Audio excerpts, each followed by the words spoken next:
Folks, so I'd like to thank you all for coming here. My name's Ryan Gaffney, and this evening I'd like to talk to you a wee bit about skill development, or sorry, monitoring skill development.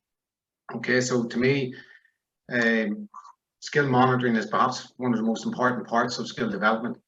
The question is, can we really tell by using our eye, or by using our eyes only, if the players are really developing throughout the year? So I suppose we all know coaches, and I've worked with coaches that would say they don't need to carry out challenges or carry out skills tests in order to see if the girls are improving their striking or their catching throughout the year. They can just tell by using their eyes. But I suppose a lot of coaches I've worked with would be similar to myself and would be happier to see evidence of that at the end of the year. So I suppose that's why we would be encouraging the use of skill monitoring. Okay, so some of the benefits of monitoring skill development. So it allows us to develop performance profiles for specific skills relative to the game. So what I would suggest is, before carrying out skill monitoring, I would suggest that clubs gather their coaches together and they actually sit down and draw up what skills they want their under 11s to know before they move in under 12s, what skill they want their under 13s to know before they move into under 15s, etc. So we've got a clear list of skills that you want your age groups to know. Then we can find out the average our under 12s are getting for, say, the high catch, or what distance our under 13s are getting for their long strike. And then at the end of the year, we can see, has our scores improved? If we're thinking more long term, if we carry out skill monitoring for, say, let's say 4 years, wouldn't it be great to look over our data at the end of them 4 years and see, has our under 14s, has the average score of our under 14s striking improved within them 4 years? Okay, so that can all be done through monitoring skill development. It allows us to identify the needs of each athlete as they progress along the player pathway. So obviously different athletes will have different needs at different stages of their career. So you might have some girls need to develop their striking, some might need to develop their catching. Okay, so this helps the coach see exactly what area each athlete needs to improve on. What it does is allows us to gives us the ability to tailor coaching sessions to meet the needs of the athletes. So through skill monitoring, we can actually see exactly the areas that we need to focus on throughout the season. Okay. Gives us the opportunity to set training goals for each individual player. So as we said, some people will be different. Some girls might need to improve in their striking, some need to improve in their catching. But let's say if we have a girl there, let's say Sinead, who's striking on her left and right side, and she's able to hit 40 meters. She's brilliant at it. She's only 12 years of age, but there's an area maybe she could get improving her catching. So through skill and monitoring, we can give each individual player a wee area that they need to work on.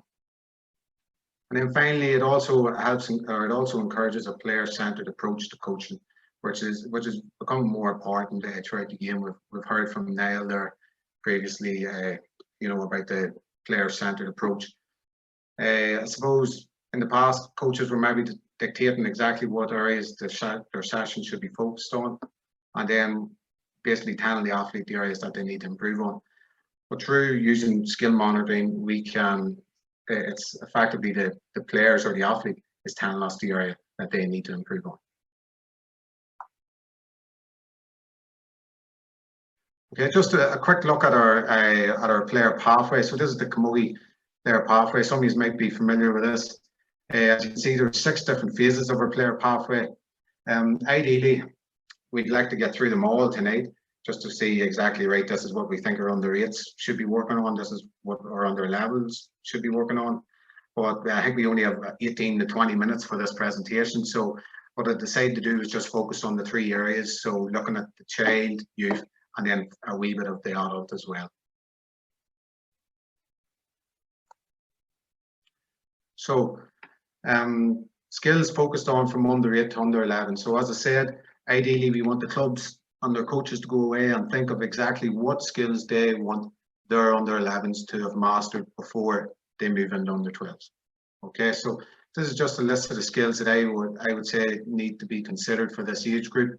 Just we've split it into 4 different sections. So our handling, striking and receiving, traveling, and our tackling. So as you can see, I would suggest that definitely by the age of under 11, that they know the correct hand or to use on top of their hurl. Probably, as some of you might say, by the age of 8, you'd want them to know the ready lock strike, to know the low catch, the overhead catch, hand passing, moving on to their striking, so the ability to strike left and right along the ground, striking from their hands, jab lift, roll lift, first touch, and then I've added in at the end there sideline cuts. Some of you might say, you know, is that too early to be teaching young ones a sideline cut? But we can see it's becoming a lot more popular in our game, and kids are going to practice it hopefully themselves anyway. So we may as well try and coach them it. So we want the kids to know how to travel with the ball using different, you know, maybe using a bean bag, but moving from under 11s, you're possibly going to be using the ball more. And then defensive play. So we want the child by under 11 to be able to perform the ground clash, the ground block, the ground flick. And then I've added in hooking and frontal block there.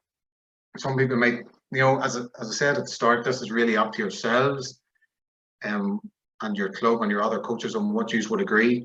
But that's just a rough idea of what I would suggest using. Okay. So I suppose the next question is, how do we monitor that? So the skill, this is just a copy of a skills challenge card that I would use for kids between 8 and 11. So as you can see, we have 12 different challenges here. The first one is the first 2 is just a wee challenge. Can they strike the ball along the ground? And if so, what distance can you get? How many? Challenge 3, moving on to the roll lifts. How many can they get in 30 seconds? Challenge 4 and 5. Let's see how many times or what distance the child can hit the ball out of their hands. Batting the ball over their head. So on to number 7, traveling with the ball. So how many ball hops can the player get in 1 minute? So how many catches can they get in 60 seconds? And then moving on to defensive play. Can they perform the ground flick? Yes or no? Can they perform the frontal block? And then can they perform the hook? I would suggest carrying out these challenges, you know, at least 4 times, or at least 3 to 4 times a year. There's, you know, maybe definitely at the start of the year, Easter, summer, and then at October time. So by the end of the year, then we should have a good idea of the areas that our athletes have improved on, and then maybe there could be some areas that they need to improve on for next year. Okay, so looking at moving into the under 14 age group, what skills should we focus on for under 14s? Again, we've got our 4 sections, and we're going to progress it a wee bit now for under 14s, and we're progressing it a wee bit. We're seeing we want the child to know how to hand pass the ball off the hurley using both hands. Want them to be able to strike the ball on the run off both sides. Encouraging them to use a short grip, using the long grip, and then, you know, obviously getting them to know when is the right time to use them grips. We're definitely keeping them working on their first touch, their jab lift and roll lift, but we're looking them to do it more at pace this time. And then we're going to ask them to be shooting for scores, adding in a wee bit of accuracy for them. Doubling the ball in the air, I suppose it's maybe I've added that in there because it's a skill that I think is sort of being neglected this last while, and it's a fantastic skill. Probably one of the hardest, and maybe that's why it's being neglected. But I suppose if we think of Ciara Donnelly's goal there a couple of years ago, again, I think it was against Meath in Croke Park. It was probably one of the best goals that I've ever seen, and probably one of the best in Croke Park. But I suppose if Ciara hadn't been taught that skill from a young age, we would never have witnessed that, you know. So it is a great skill. And then introducing a wee bit more free taking sideline cuts. Traveling, we want them to be able to travel at a higher pace. Can they solo the ball while changing direction? And then on their tackling, we want them to perform the hook and the block while moving. Can they perform the ground snake? And then I suppose we're introducing the ground tussle as well, which is probably becoming more, you know, we can see now that there's a lot of rucks within our game, and winning them rucks could probably be the difference between winning and losing. So we want to introduce that skill as well. So just a wee skills card and what I've used in the past for under 14s. This is very similar to the FILA skills competition. Okay, so again, you can come up with your own, or I would advise is definitely to go and come up with your own. But this just gives you a wee idea of how we can monitor it. So the ground strike, set out 6 balls in a line 4 meters apart. Player runs and strikes the ball on the ground from alternative sides, and the ball must travel a distance of 20 meters. Okay, so very simple test. Free taken, 4 balls placed in a 45 meter line, and then simple tick if they put it over the bar. You might say to yourselves, listen, within our club we want that might be a wee bit too far out for them, so we'll move it into the 30 meter line. Sorry. Jab, lift and strike. So we want the player to be able to the test their jab, lift and strike. We're going with 3 balls placed in a 20 meter line, 12 meters apart. And then we're basically the player, she runs along, she lifts the ball and lifts 3 balls, strikes them over, hopefully strikes them over the bar, and then they turn around and do it on their opposite side. Challenge 4, the ground cut. So practicing their sidelines, 4 balls placed in the 30 meter line. Again, you might want to move that into the 21 if you think that's too hard for them. Ball control. So how would I monitor the girls' ball control if it's improving? So I would set out 6 poles placed in a line 2 meters apart. Players must begin at the cone, 5 meters from the first cone. Jab, lift the ball onto the hurl, carry it through the poles, around the end cone, 5 meters from the final cone, and back through the poles at the start. Give them a time, say of say 15 seconds, or you might want to increase that to maybe 18 seconds. So just another challenge would be the long puck on their right side and their left side. Again, a very easy one to do. Just get them to stand on the end line and basically marking out the different set out a cone of 40 meters, 50 meters, 60 meters, 70 meters, and then see how far they can actually hit the ball off both sides. Moving on to our final one here for under 18s. So we're moving in, obviously, these ones are playing very competitive games at this age. So the skills that we're looking them to perform would be put under more pressure. Okay, so more game scenarios. We'll have a hand passing off the hurley using both hands. And then one we've added in there is creating room to catch. So we want the girls to be able to catch from the front, catch from behind an opponent, or catch from the side of an opponent. Okay. We've added in different ways of striking the ball, so we don't want them to just grow up playing just being able to strike the ball off their front foot on their weak side or their strong side. Paddy Butler always talked about maybe having 6 or 7 different ways of striking the ball. We want them to develop them 6 or 7 ways. So we've got striking off the front foot and on the back foot, left and right side, doubling the ball in the air, the ability to feint and strike the ball, and then striking over the shoulder left and right. Soloing the pace. We've added in the dummy hand pass there off the left and right side, which is an skill that would be great to have. If we had 15 players on each team able to perform that at the age of 18, it would be brilliant. Taking an opponent on while protecting the body with the hurl. The ground tussle. How to use the body in a tackle. Holding the player off, and then making space to strike. So we want to try and get the players to understand how to make space. So maybe pushing an opponent off and then getting a strike away off the back foot. Again, I would advise people to come up with their own set of skills. So a monitoring card that I would use for this would be something similar to the ones previous, but maybe just a wee bit harder. So somebody's microphone there, sorry. So yeah, just one I would do for the ground strike would be just ground striking in threes. So player 1 with the sled on the 21 meter line, player 2 on the 45, and player 3 on the 65. Player 1 just simply feeds the ball to player 2. Player 2 just must double the ball on the ground and try and pass it on up to player 3. Striking out of their hand, so give them the crossbar challenge. They'll all love to take part in that. Now, one that I've used is striking the ball from the 21, and you're only allowed to hit the net. So if it goes over the bar, it doesn't count, or if it hits the ground before it hits the net, it doesn't count. So we've progressed our ground cut here out to the 45-meter line. Okay.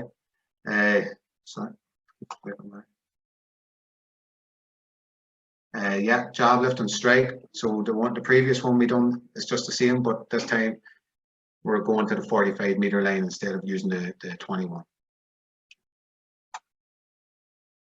So catching in trees, player 1 on the 21-meter line, player 2 being tested, and player 3 beside her. Player 1 feeds the sled to player 2, who must catch the sled cleanly while her opponent attempts to stop her catching. So this is one that's probably, you know, you'll be saying to yourself, if you're going to be carrying out this challenge, it's important that the coach makes sure that player 1 is giving a good ball into player 2. You know, we want to encourage them to catch the ball, so it's vital that they get a ball that they actually can catch, you know. Again, using their long puck, left and right side, and hopefully seeing a big improvement as they go up through the phases. And then finishing with hooking and blocking, so under game pressure as well. Okay, so that's just the way I wanted to show you them. Ideally we went through them all, but we don't have enough time. But they're the wee skills challenges that I would be using maybe 4 times throughout the year, 4 times a year, and then hopefully by the end it'll give a good idea of the areas that they have improved on. So a few things to avoid when monitoring skill development. Avoid making it as a test. You know, we don't want the girls to feel like they're constantly being tested. So they're being tested in school. Next thing they're coming to the pitch looking to play with their friends and have a bit of crack and unwind. And next thing we're putting them through a test. Try not to use the word test or a competition or anything like that there. You know, to me, this is a monitoring tool that coaches should be using in order to find the areas that they need to work on and base their sessions on.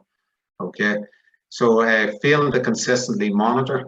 We all know we've all probably heard of times where people have carried out, you know, fitness tests at the start of the year and pre-season, and you have teams doing the bleak test, and next thing they do, players all get their scores, and then they're never monitored again throughout the whole year. So it's effectively a waste of time. You know, so again, carry this out maybe 4 times a year, and it becomes a very worthwhile thing to be doing. Whereas if you only carry it out once a year, it's probably not that worthwhile. Avoid leaderboards. Okay, so we all know what some clubs, and you know, there's no harm in it, I suppose, where they've run their own skills competition as a bit of fun at the end of the year.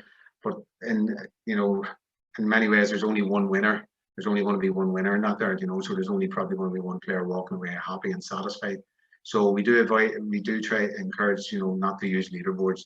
The child might want to know how they scored in the challenge, but the child will know in their head, you know, they'll know exactly if they've hit that ball 20 meters or if they've hit it 40 meters, you know. So there's no need for the leaderboards. Again, it's a monitoring tool for the coaches and for the club. Avoid the queues of players waiting to complete their challenge. So let's not, if we've 20 kids there waiting to complete their challenges, let's not have 10 waiting to do the catch and then the other 10 waiting to do their striking. If we can, try and get as much support up to the pitch for that evening, and then set out 10 challenges or 12 challenges and put 2 players to each one. And then the last one is don't make it complicated. Don't overcomplicate things. Let's keep it nice and simple for the players, you know, that they can understand it, and make sure that the tasks or the challenges are relative to the game. So just to conclude, it is not unusual for organisations to be resistant to monitoring and evaluation, especially if it is viewed as disruptive to programme delivery. This reaction is based on the belief that monitoring and evaluating relates solely to accountability. So I suppose as coaches, we probably have a fear of carrying out, of monitoring skill development because we're afraid of what we might find, we're afraid that maybe at the end of the year we can say, Jesus, our under 14s haven't improved in anything. You know, when you're maybe afraid that you're going to get the blame for that. We shouldn't be afraid to face the music and address the problems. And to me, that's the coach's job.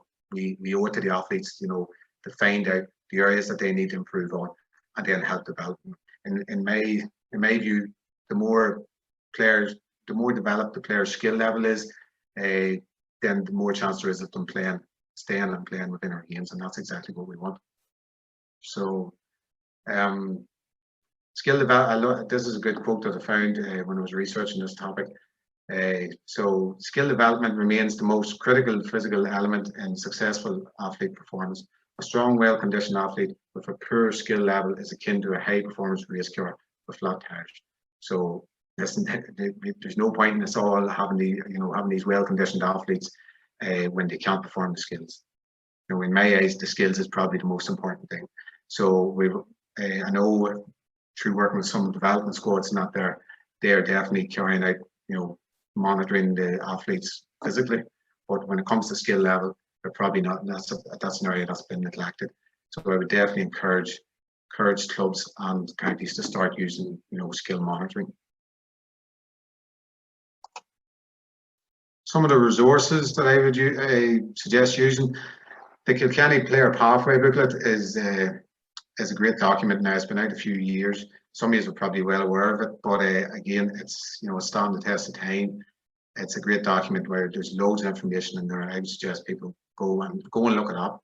And then down below it is I have the O'Loughlin Gales Player Pathway. Again, some of you maybe know it, but that's just an example of a club, you know, that has says, right, listen, we're going to come up with our own player pathway and our own skill development pathway, and we're going to do it through using these challenges. And it's a great document. I would definitely recommend that any club or anybody that's interested in taking this on, that they look at them before they do so. Finally, any questions?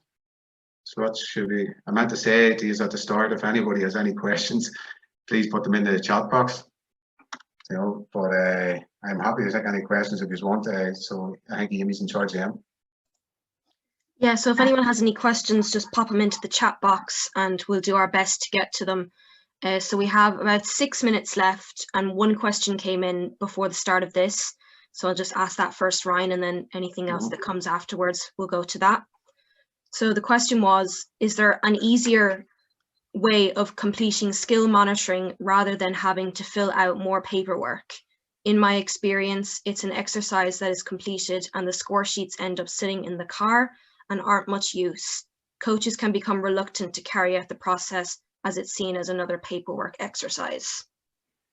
Yeah, so I suppose when I seen that question coming in, I thought, you know, it's a fair point. The last thing we want is our coaches going out, you know, and they're giving up their own time to come in and they deliver sessions, and the last thing we want to do is bombard them with more tasks and more paperwork and stuff like that. It is a fair point, but to me this is very worthwhile. And one thing that I would suggest doing or suggest using is to, instead of using the paperwork, and it does, whenever we've seen clubs when they carry out these skills tests and that, where the paperwork is just thrown in the car, as they said, and it just lays there and it's not used. So what I would suggest doing would be using Google Docs. So I'll just stop sharing the screen here, and hopefully I can get this sorted, please. I can just bring this up on the other screen. So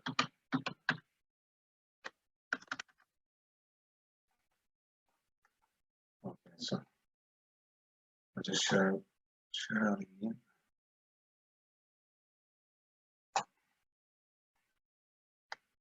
So can you see that my screen there, Amy, the second screen? Yeah. Okay, so this is Google Forms, and this is not a way that I would have done skill monitoring in the past. This is hopefully this loads for you now. It works okay.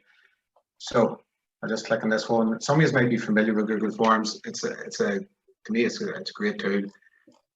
What I've done here is I've just designed the same skill challenge that I've done you know, instead of the card, I've got it here in the electronic version. So this is for the first one I've shown you, under 8s to under 11s. And as you can see, this, what we'll do is we'll get the player. I'll actually fill it out here now. So we'll go, sorry, just to show you how easy this is. I just designed this earlier, it took 10 minutes. I filled it out, rang Daphne. So let's pretend I'm one of the under 11 players, age 11. Perform challenge 1, scored that. Perform challenge 2, hit there, we have a better. Challenge 3, give us a click through them all. Just run through it quickly. Button over the head, got the 3 of them.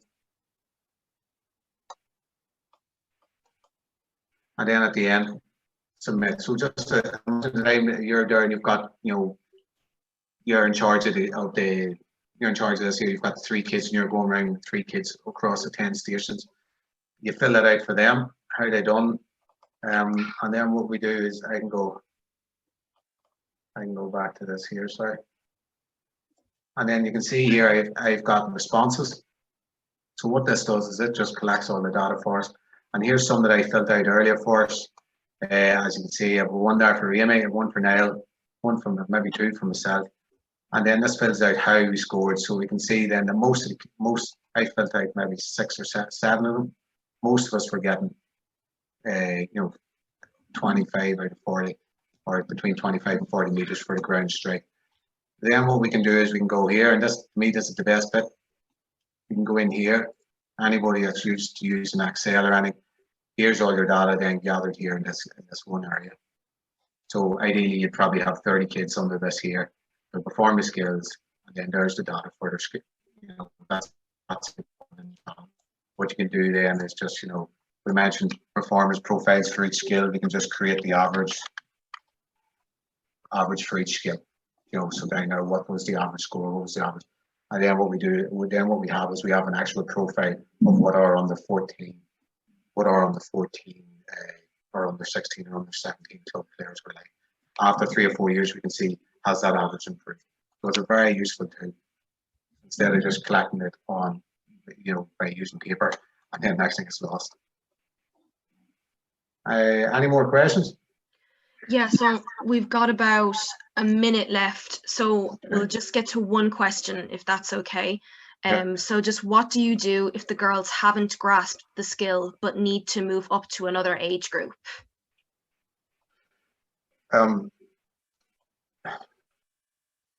Well, then I suppose, you know, you can't really move them up in terms of ability. You can't really move them.